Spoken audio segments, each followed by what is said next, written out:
twaba dukoze igitaramo cyo kuririmba turagikora ibishoboka Nziko byose turabikora iyo nindi ndirimbo ibamo ijambo rivuga ngo hahirwa umuntu wakumenye Yesu we turirimba ngo soka imara inyota iyi ndirimbo niyo ndirimbo yawe yankoreye wahita uvuga ngo niyo ndirimbo yawe nkunda hari abantu bahita bambwira ngo Imana iguhe umugisha ngo indirimbo yawe imwe ngo niyo nkunda ngo izindi ngo ntago ngo numva ngo zintera ubwoba narinze ubwenge bwo kugura agasabune nkamesa ariko ikintu ndabona ikintu ntazibagirwa ngendeye kuri ibyo uvuze ni uko rimwe umuntu yigeze kundeba mbicuruza akanyitiranya n'umujura wamwibye bakankubita kugeza ku rwego banizera ko napfuye hano Nyabugogo banahirikira muri ruhurura baranatwikira banagaho n'imitumba n'amashashi tema yibobo yapfuye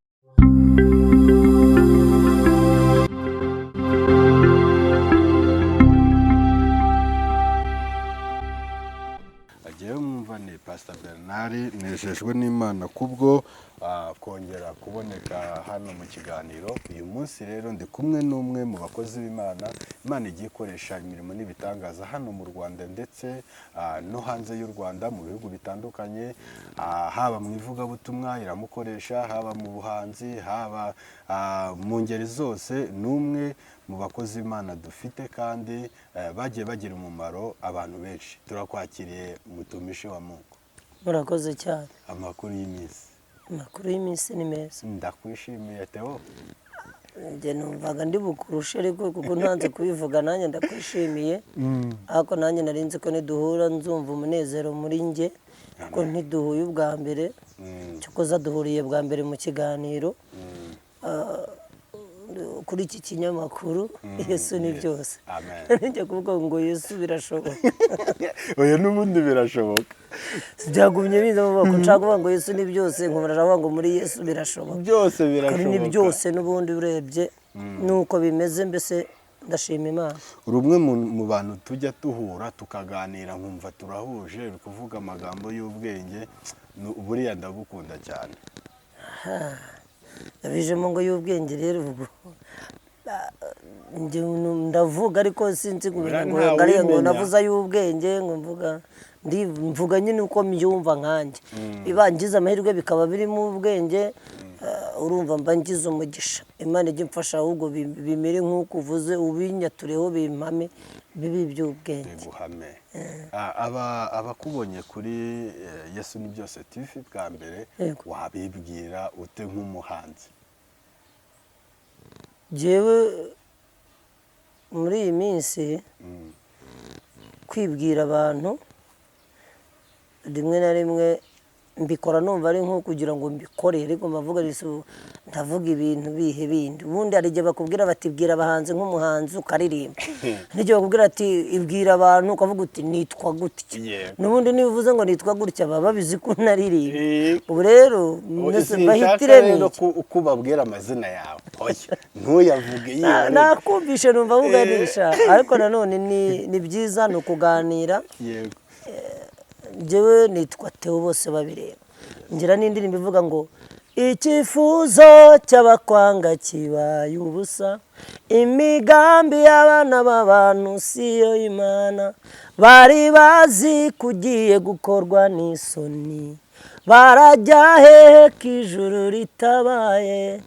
bose babireba uzashima Imana bose babireba uzayiha impundu bose babireba icyubahiro cyayo ukiheba kureba ariko rero uzaba ubibona noneho aba bantu wibibwira yenda ntago bibwiye neza noneho reka nanjye nkwisabira unyibwire mu isoko imara inyota isoko imara inyota unkirireho isoko imara inyota abantu barabimbwira akambwira ati ariko bati nazo nyine narazumvishe atariko nikundira iriya mba numva ariyo igenda igira amanota ku buryo ngenda nanjye mvuga ati ngiye kuzajya mvuga ngo niyo nkunda kuko njye ubundi ntabwo ariyo nkunda bigendeye ku zo nkunda n'ibihe nabayemo nkunda indi ariko uko bagenda bambwira ngo nkundiye nkumva bayisubiramo ntabwo mbwiye nk'abantu ngo ndirimbe iyi hakavuga batatu babiri baba bavuze soko imara inyota. Iyi soko imara inyota imaze iminsi iri no gucicikana ku mbuga kuko ndibuka ejo bundi nabonye Isiraheli Mbonyi ayiririmba rwose arayiririmba aravuga ati Theo ndamukunda cyane. Ibi bintu iyo ubonye abahanzi bagenda baririmba indirimbo zawe uri umwe mu barigenti dufite muri iki gihugu muri gospel ukabona n'abana bari kuzamuka bamaze kwamamara baririmba indirimbo zawe wiyumva ute mu marangamutima yawe? Icya mbere amarangamutima ngira nayo gushimira Imana. Amen. Kuko ni ibintu kubona iyo warakoze ikintu ntigihite gita agaciro niko twavuga buriya ukabona kiracyahari kandi kimaze igihe wavuga uti Imana yamfashije gukora ikintu cyiza cyangwa Imana yankoreye ikintu cyiza kuko nzi neza ko ntabwo naririmbye narabyize nta n'amahugurwa. Nubwo rero n'uvuga ngo ubundi bitubyita ibihangano by'umwuka urumva n'uvuga ngo rero Imana nyine ni nayo yampaye ibyo kuririmba ibihana garanti ntazi igihe izamara kuko nzi ko hari n'abantu baririmba hari n'izindi ndirimbo naririmbye ushobora no kubaza umuntu akayibagirwa nanjye mfite izo nibagiwe ariko hagiye havukamo imbuto zagomeje kwera ingemwe zakuze zirera ziguma ukabona ntizihundura hagumaho imbuto iriya ndirimbo irimo. Amen. Tekereza ko hariho umuntu w'umusiramu ugeze kumbwira ati ndayikunda ureba umusiramu akubwira ati ngo indirimbo ivuga ngo soko imara inyota none yarambwiye ngo mbere ayikunda ngo yarazi ko navuze ngo koka imara inyota nawe wumva amahirwe none waza gukunda umuntu waririmbye ngo koka imara inyota koka idakama nari ndamusuhuje sinamuvuga izina si ngombwa ntiyambwiye ngo nzabivuge ariko atuye mu bice by'Inyamirambo ni inshuti yanjye ni umuntu w'umupapa twabaye inshuti kera ngitangira kuririmba ariko ngeze kuri soko imara inyota abanza kumva naravuze koka ariko nanjye nabuze mvuga ngo soko imara inyota ngo ndayikunda mpita nibuka noneho nakubita utababarira iriya ndirimbo kubita utababarira nayumvise numva hari ibintu Kristo agomba gukubita ariko ndashima Imana ko yabikubise. Oya arabikubita nanjye nabiririmbye mfite intego kandi yagezweho nabuze inzira nacishamo ngo ninginge Imana gira ukuntu ngenza kuko buriya abantu bavuga Imana cyangwa niyo bayigisha natwe turimo nawe uri pasiteri abantu tubigisha Imana igira impuhwe igira imbabazi yuzuye urukundo ibintu byose ariko ntago wayibwira ngo ireke kugufasha kurwanya Satani si wayingingira ngo kunda Satani nkundire arimo aranteza ibibazo aho uravuga uti natsindwe ntagende urumva rero n'ubwo buryo nyine bingana n'ibitekerezo byanjye cyangwa uko mbyumva ariko Imana yaramfashije kuko nayo iri mu ndirimbo ugera muri publique kumva barayikeneye none hari aho njya bagafata inkoni bakajya bakubita hasi cyangwa ukabona umuntu azanye urupapuro urwo ruwenda ni ibintu aba yarasabye Imana arimo bati n'icyo gikubite n'iki ariko byose ni umurimo w'Imana tu ni ugukora umurimo w'Imana. Theo bose babireba ni umwe mu bagabo bafite ubuhamya bukomeye cyane cyane bw'ubuzima ujya utanga ubuhamya haba mu biterane mu bihugu bitandukanye ndetse no ku bitangazamakuru bitandukanye rumwe mu bagabo bafite bakorera Imana ariko bafite n'ubuhamya bukomeye akaba n'umuhanzi nanone uri ku rundi rwego aho Imana imugejeje. Ese ibihangano byawe soko y'ubuhanzi bwawe y'ibihangano byawe ihurira he n'ubuhamya bwawe?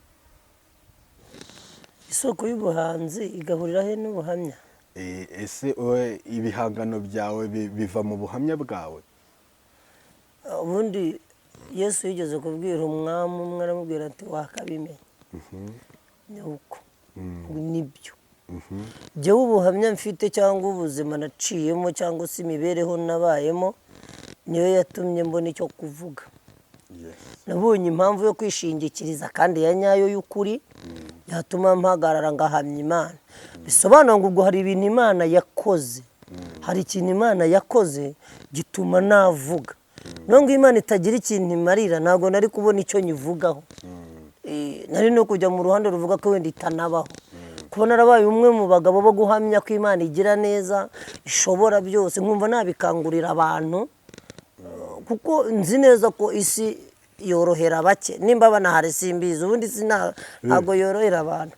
nabo tubona ko borohewe nkatwe abantu bo nkabo baba bafite ibitaboroheye nabo kandi bamerewe nabi ni ibintu nzi neza kuko hari igihe ugira amahirwe ukaganira n'umuntu nta muntu uba adafite ikintu ahangayikiye abe n'umwe uri umuntu uri hano mu isi uhora ufite ikintu uhangayikiye sinzi impamvu none barambwiye buriya abakire ubwo nimvuga abakire nibo abantu bafite ubutunzi ibikorwa bifatika hari abantu bagira ibikorwa kugira ku rwego binabitirirwa bo buriya ngo no kubona ibitotsi byamugora ngo nibo bahangayika cyane urumva rero isi ntawe iba yoroheye rero nabivuze mu rwego rwo kuvuga nti uko biri kose nyuma y'ibyo byose reba guhangayika ntacyo ufite n'ufite icyo afite agahangayika bisobanura ngo rero bose basigara bakeneye Imana umukire n'umukene se bahangayika kimwe ntibahangayika kimwe ariko barahangayika bose bakeneye Imana rero ntabwo wenda naje kwigisha no gusesengura ariko bike mbonye mu gihe maze mu isi mbana n'abantu kandi batandukanye navuga ngo hafi y'inzego zose ziba mu isi si zose ariko hafi ya zose kuko bazanye inzego harizo nasanga wenda ntarinzi ko zinabaho uhita ubibona ko basiga buri muntu asigara afite ikindi akeneye urwego ugezeho uguma ushaka ikindi wicara wumva ufite inyota habaho impaka ariko narabikunze ni byiza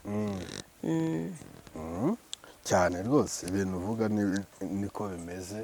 kandi wumva ko indirimbo zawe ziba zifite isoko ahantu harehare cyane akwibaza nka Theo hari ibintu biri ku mutima wawe wumva mu buzima bwawe nk'uko uvuga ngo isi yakomereye abantu nanjye ndimo nawe urimo n'ubu nta n'ubwo inyoroheye n'ubu ntikoroheye nguma mfashwa n'Imana ni amaboko y'Imana nguma mfasha hari ibintu bitazava ku mutima wawe bitewe n'uburyo yenda uko tuganirije uburyo isi yagiye gukomerera wumva mu buzima bwawe utazibagirwa ni ibi oya ubunguye ngo mvuge ibyo nazibagirwa twazakora nk'ibiganiro 10 ni bitatu byonyine nyine urumva ariko biraba bisigaye ibintu ushaka ko nzahora mvuga ngo ibyo sinzabyibagirwa nyine urumva n'ubundi ndaba mvuze bike n'ubundi ndavuga bitatu ariko ibyo ntakibagirwa ni byinshi kandi n'ubundi no kwibagirwa sinabyiza kuko cyane cyane njye nibuka iby'inyuma ibintu biri inyuma ni byinshi rero kuvuga ngo nimbivuge ubuse kuko ndavuga ibihe Mana ushobora kuvuga ati sinzibagirwa ukuntu nacuruje hari ukuntu wajya kuvuga ngo papiye shenike korogate ibyo ngibyo ni nka komedi kandi haba harimo n'ibindi bintu byatari bikomeye hariya nabwo ni ubuzima kiriya gihe nabaga nkeneye uwo mukiriya usibye ko ngira ngo korogate na papiye jenike ntabwo ubundi igihe nacuruje imiti y'imbeba senoni inzembe inshinge cyo kuzongera ngo n'imikasi kashiranje papiye jenike ntabwo byamiriye simbyibuka iyo mari niyo nabonaga ingaburira icyo gihe nabaga njyewe ikintu nari nkeneye ntumukiriye ubingurira nkarangura ibindi hanyuma nkeneye kugira ngo uwo munsi nabicuruje mbone icyo ndya wenda mbone n'isabune njye gucuruza nameshe abantu ntibamfate muri mayibobo cyangwa inzererezi cyane n'igihe ubona ko nyine ugiye kubicuruza usa nabi hari igihe wahita ujya mu bigo ngororamuco niko bavuga Imana rero yaramfashije ntibigeze babinjyanamo nari nzi ubwenge bwo kugura agasabune nkamesa ariko ikintu ndabona ikintu ntazibagirwa ngendeye kuri ibyo uvuze ni uko rimwe umuntu yigeze kundeba mbicuruza akanyitiranya n'umujura wamwibye bakankubita kugeza ku rwego banizera ko napfuye hano Nyabugogo banahirikira muri ruhurura baranatwikira banagaho n'imitumba n'amashashi mayibobo yapfuye icyo sinakibagirwa nkibagiwe naba nibagirwa vuba icyo cyarabaye ni birebire icyo kiri muri bimwe ntakibagirwa nimba ari ukutibagirwa kwibuka Imana yagukuye umubabaro warimo kubona abantu baguteraniraho ari nk'igihumbi ntihagere n'uvuga ati reka wenda mwene mbone bamukubita ndwanira bose bakakureka ati nimukubite izo ngegerezo mayibobo zaratuzonze bikarangira nta muntu ukuvugiye ariko Imana ikagusigariza bagakubita ahababaza ariko ntibakubita hica ukaba ugihumeka ubwo mvuze kimwe ariko urumva ko turakirondoye kibayemo nk'icu nashaka kurekera kuko buriya ubuhamya bwawe buri mu bintu bijya bigora oya ntibikakugore ahubwo jya ushimira Imana ubyiherereje ushobora gusanga wenda utari kubibasha ariko Imana buri muntu ngo ntiguhe ikigeragezo utabasha kwihanganira buriya abantu bose ibigeragezo barimo bajya batuza Imana ibizi ko unagishoboye ntabwo yaguha icyo utabasha uri umwe mu bakozi b'Imana muri iki gihugu bakoze ibintu bidasanzwe abantu benshi bagiye batekerezaho bibaza bati ubu butwari Theo yaba yarabukuyeho umaze igihe ugenda uca ku mbuga nkoranyambaga zitandukanye ugenda hari byinshi byagendaga bikuvugaho ugenda wihana uvuga ngo narahindutse ndetse n'uwo naba narabangamiye ambabarire ese Theo ubu butwari ko kubona umuntu ujya kuri social media akaba yagaragaza intege nke ze azihana bigorana ubu butwari bwavuye jewe buri muntu afite uko ateye niyo mpamvu wumva bahora bavuga bati uzumva nk'umuntu abwira undi ati nudahindura imyumvire niyo ngo uko umuntu ateye bituma agira n'imyumvire ye bwite jewe rero ukuntu nteye ni kuriya nimba wakosheje ntiwemere ikosa uba uhiga gukora n'andi makosa uba ushaka kuba depo y'amafuti cyangwa y'amakosa rero uko zikosa ukabibona ngo niryo kurwanira ngo mvuge ko atari ryo ari ryo ni ukwikururira imvune iremereye ikindi nyine nta n'imbuto uba wereye abandi ubwo uba ubwiye n'abandi banyamakosa kuko baba bahari n'undi bazi amakosa yawe mutazayareka ndi kurwana nimubona mpejeje namwe mugume muheza ariko ni na byiza ko umuntu yumva afite umutima umuhaye amahoro njye biranabikoze ikindi rega na bibiliya akenshi ntabwo idukangurira guhisha amakosa ahubwo idukangurira kuyareka rero ni no kuvuga yo waretse mbese iyo umuntu yihana ibyaha ubundi yihana iki wihana ibyaha kandi ibyaha biba bifite amazina rero nabonye ntabwo nari abantu benshi numvishe bambwira bati reka wenda ijambo nshaka kukuramo ni ukuvuga ngo ubutwari ngo intwari ibyo byose navuga ngo biriya ni ubutwari ni ibintu n'undi yashobora ubutwari ni ibirenze biriya Imana ibinkoresheje nabyo yabingiriye neza kwemera icyaha no kugisabira imbabazi ni wowe uba wigirira neza ntekereza rero ko wenda ubutwari ari ukukora wigirira wenda nawe uba wigira neza ariko ukayigirira n'abandi hariya rero njye wirwanagamo ni ukuri numvaga ari byo nkeneye numvaga nshaka kubaho bimeze gutya cyangwa kuriya nibaza ko mu kubikora ujya kubikora yenda birashoboka ko umutima wawe wumvaga uremerewe oya ubundi muri social media ntabwo nari ngiye kwihana oya n'abantu babifata ko nyine ni ya myumvire cyangwa kuba nyine wenda ari bwo akibyumva njye muri social media nari ngiye kubivugaho nari narabyihaniye kera hanyuma ariko kuko byari byaravuzwe cyangwa byarasakujwe nagombaga no kugira icyo mbivugaho biciye mu mbuga nkoranyambaga kuko byari byaravuzwemo nanjye nkagira icyo mbivugaho abantu nyine bakareka no kubitindaho kuko wumvaga ko hari n'abantu babigize intambara kandi ukabona bafite rezo cyangwa bafite impamvu zifatika uyu munsi rero nyine nuko bimeze mba numva no kubivugaho uyu munsi nyine ni nko kuvuga amateka y'ibyabaye ntabwo ubu nkibivugaho narabivuze bihagije naho nagiye mbivuga biracyahari nibyo ngibyo ubwo rero ukuremo icyo kuvuga ngo ubwo butwari ubutwari ni ikindi kintu nyine abantu babifashe we ndavuga uti wakuyeho izo mbaraga ubwo rero imbaraga wavuga uti n'imbaraga umuntu yanakubwira ati imbaraga zubatse iyi nzu wazikuye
ukadushima cyangwa ukaduha impuguro n'uwangaya ntago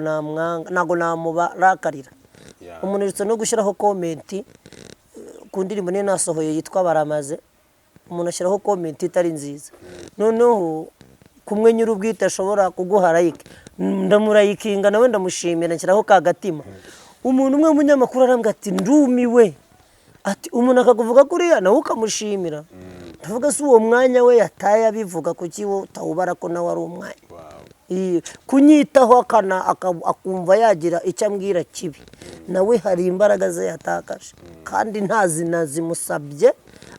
kuko izo sinazisaba, ariko kuko yabihisemo nawe niyubahwe. Birantwara iki? Ayo magambo nayasanga ku isahani, kandi naho abantu bahera bacibwa intege n'ubusa, hari ibintu utatindaho. Iyo ndirimbo yarimo n'ijambo rivuga ngo ntacyo mwambuze cyambujije kurya, nta n'icyambujije kuryama. Imana iguhe umugisha. Ngira ngo yenda dusoza, iki kintu wabwira abakunzi bawe cyangwa se n'abakunzi ba Yesu ni byose TV nk'ubutumwa? Yesu ni byose TV ndabashimira. Ubwo reka mbwire n'abantu bazagushimire nawe kuba wahisemo kuza tukaganira, nabo mbashimire ko bazumva iki kiganiro. Hanyuma ibindi bisigaye nabwira abantu, mu bintu mbwira abantu, njyewe nzi gusenga mfukamye, nzi gusenga mpagaze uko ndasenga, ariko ababishoboye namwe mujye munzirikana mu masengesho munsengere. Imana iguhe umugisha. Yesu yigeze kubwira abantu ko turi burondogore, igihe yari ari mu makuba akomeye, ngo abantu ngo ako yari mu makuba cyangwa yari mu bihe byiza, ari igihe n'ijambo urumva ntago naje nabiteguye wenda, kandi ntago biri bari ikosa cyane kuko ndaba ndwanira icyiza si ikibi. Abantu bigeze kumubwira ngo hahirwa inda yakubyaye n'amabere yakonyeje, ahita ababwira ati nimwiririre n'abana banyu. Uracyumva? Ni ukuvuga ngo umuntu akwiye kuba afite kurira kwe, none buriya yashyizeho ngo n'abana, ubwo ufite n'abuzukuru nabo wabashyiraho, urumva ntibiba byoroshye. Rero nyine bajya banshyira imbere y'Imana. Ikindi kintu ndi buvuge kirimo kuvugwa muri iyi minsi ni cya gikorwa cyitwa Rwanda Gospel Stars Live, kirimo abahanzi bagera kuri 15 bo mu Rwanda, hano nanjye ndimo. Abantu bakitegura ku itariki 6 z'ukwa gatatu bateguyeho igitaramo. Ubwo rero ubyumvisha uri muri Kigali ugumukurikirane. Hariho igitaramo nzaririmbamo Israel Mbonyi, Aline Gahongayire, Gaby Kamanzi n'abandi. Ubwo mvuze abari hafi, ariko harimo batonzi, abaririmbyi bakomeye nanjye nasanze no mu muziki nubaha. Usibye ko nta n'umuntu ukorera Imana nkwiye kuvuga ko yoroshye. Gukorera Imana ni amahitamo, umuntu ahitamo, icyo gihe abateye intambwe ikomeye, kuko hari n'ababyanze, hari n'ababirwanya n'ababipinga, kandi njye mbona byaratumye, kuri njye mbona nabyo byaransunikiye iminsi kwishingikiriza Imana no kuyiyumvamo. Bishobora kuba ari nabyo byanshoboje kugenda nshobora biriya muvuga ngo ni ubutwari, ahubwo Imana ni intwari yanjye. Amen. Imana ibahe umugisha. Mwari mudukurikiye kuri Yesu ni byose TV. Ndatekereza ko Theo mumukunda kandi mugiye kumushyigikira kuri channel ye. Rero Imana ibahe umugisha. Ibiganiro byacu byo nakagaruka. Urakoze. Bazansure no kuri Instagram, naho nitwa bose babireba official. Hanyuma kuri Facebook nitwa Theogene Uwiringiyimana. Hagira nanone na bose babireba ya Facebook page. Izo mbuga ndazikoresha, kandi nazo nzikeneye ibitekerezo byanyu. Murakoze. Amen. Imana ibahe umugisha.